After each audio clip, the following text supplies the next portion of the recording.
Ito daw yung Ba-Haw Falls. May hagdanan lumalamang doon pa yung mismong falls. Pero dito masarap ng paliguan.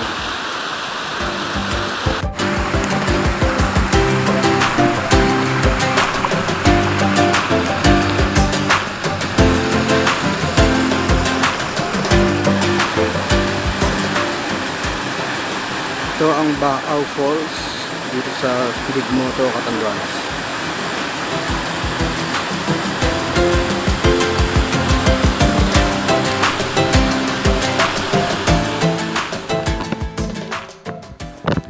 Nangyari dyan, parang mahina na ang kapit ng clutch, kaya ina-adjust ko. Kaso maulan, maintenance sa ulanan.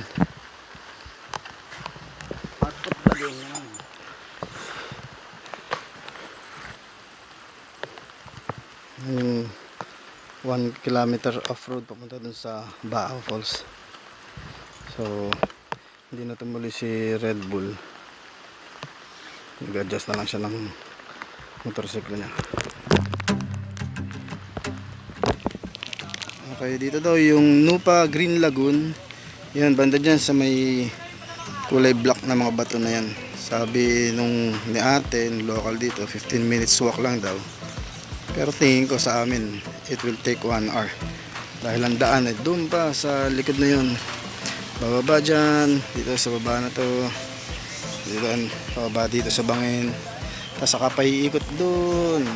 Yan, papunta doon sa Lagoon na yan. So hindi na kami bababa. Pinicture na lang dito.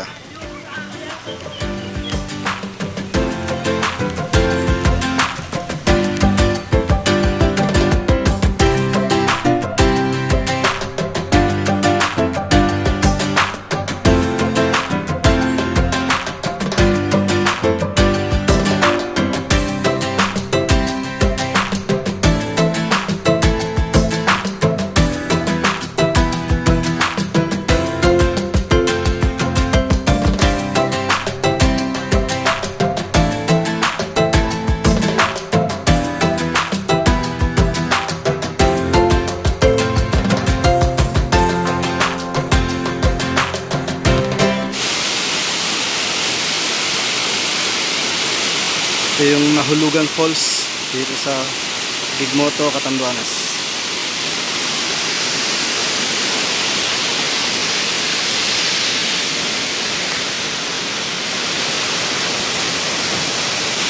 Sarap sana maligo, kaya lang hahapunin kami ng sobra. Balak namin mag-end of day sa Pandan, malayo-layo pa. So yun na lang sa Pandan, maligo sa beach.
Ito daw, ang pangalan daw nitong islet na to is Buto ni Kuracog.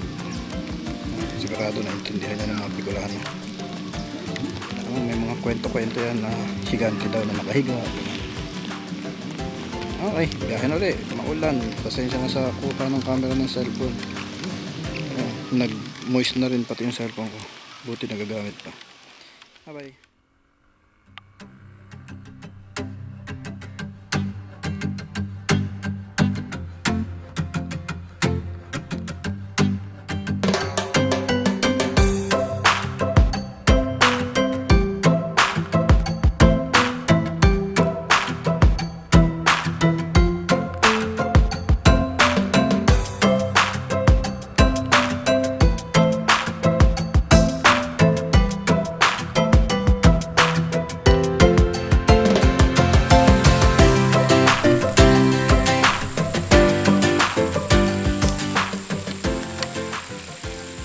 Hindi ko alam kung anong lugar to, pero masasakop nito ng Pandan.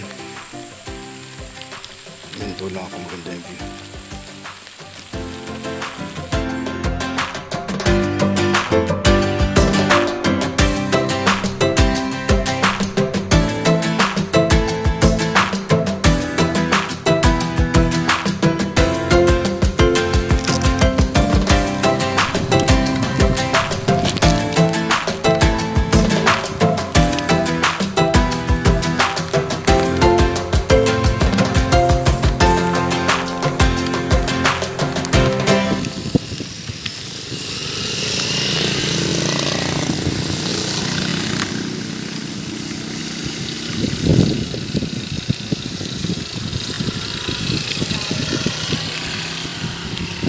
Ganda view dito bago dumating ng Pandan. By the way, yung dati expectation ko na off-road yung pagitan ng Bagamanoc and Pandan, ngayon 100% sementado, kakasemento lang daw nito. Yan, ganyan ang uri ng semento niya, ang ganda. Kung off-road ang tansya namin, 3 hours namin matatapos. Ngayon mukhang 1.5 oras lang, around 50 kilometers siguro mula Bagamanoc hanggang Pandan. Okay, see you sa Pandan.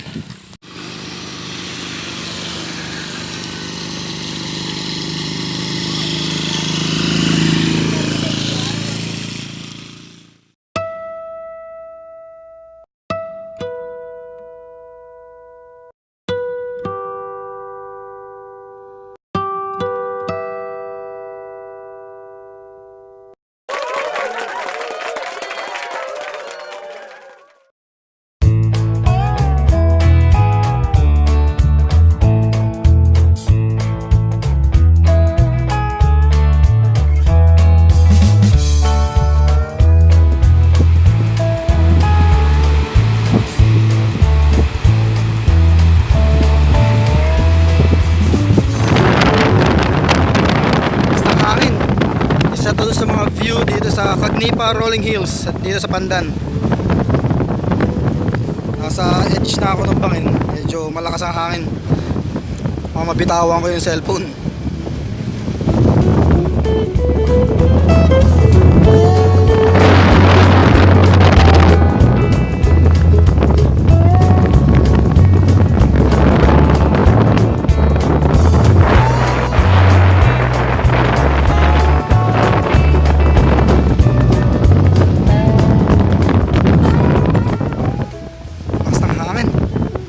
Picture mo maayos, parang lilipan yung cellphone ko sa pagkakahawak ko.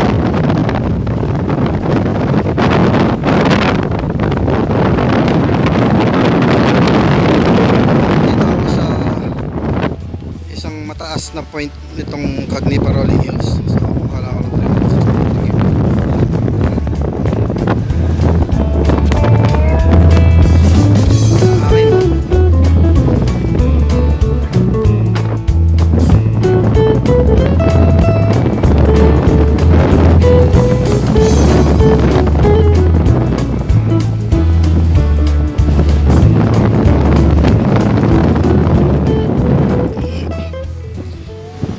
Yun, nakita ko rin. Kanina ko pa sinusundo na ako galing sa magubat na area na Lagoon. Hindi ko makita kung saan ako sa Lagoon.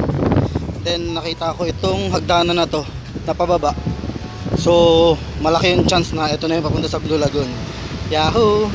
Tawag nila Tuwad-tuwadan, Blue Lagoon. Baka kaya Tuwad-tuwadan. Pag nagkamali ka dito, yari ka. Tuwad-tuwadan ka dito. Sige, baba ako. Natagpuan ko rin yung Tuwad-tuwadan Blue Lagoon. Ito na nga yung Blue Lagoon na nakikita ko sa internet. So initial plan ko is makapag-swimming dito sa lagoon na to. Kaya lang mukhang sawi, hindi mangyayari makapag-swimming ako. Ang lalaki ng alon. By its name, Tuwad-tuwadan. Pag nag-swimming ako ngayon dyan, tuwad-tuwad ako dyan, sigurado. Ayan, ang lalaki ng alon. Dapat yata dito surfer ang mag-enjoy.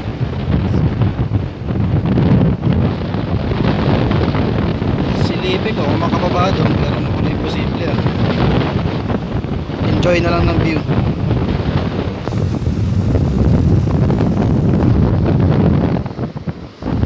Nag-iisip ako, parang gusto ko nang bumaba. Diyan ako dadaan, baba ako doon. Itong point na to, walang masyadong alon, kaya ko siguro lumangay dyan.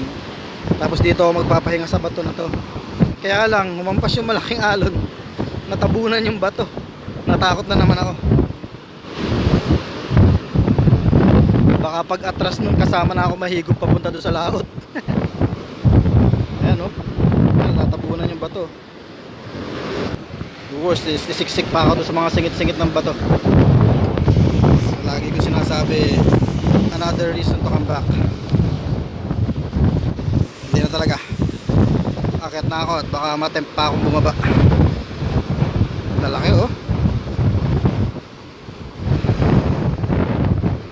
Yan. Sarap. Ayun oh, yun oh, gano'n, natatabunan yung bato. Ayun oh.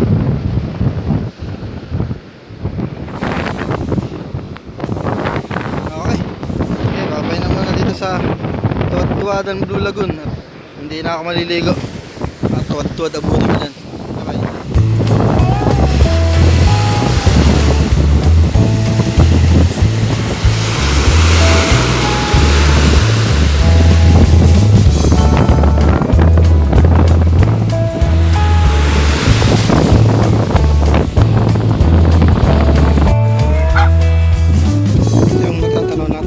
Kanina doon sa taas ng hill, tawag yata dito is Cagnipa Beach. Yun yung nakita ko doon sa may leaflet ng tourism, Cagnipa Beach.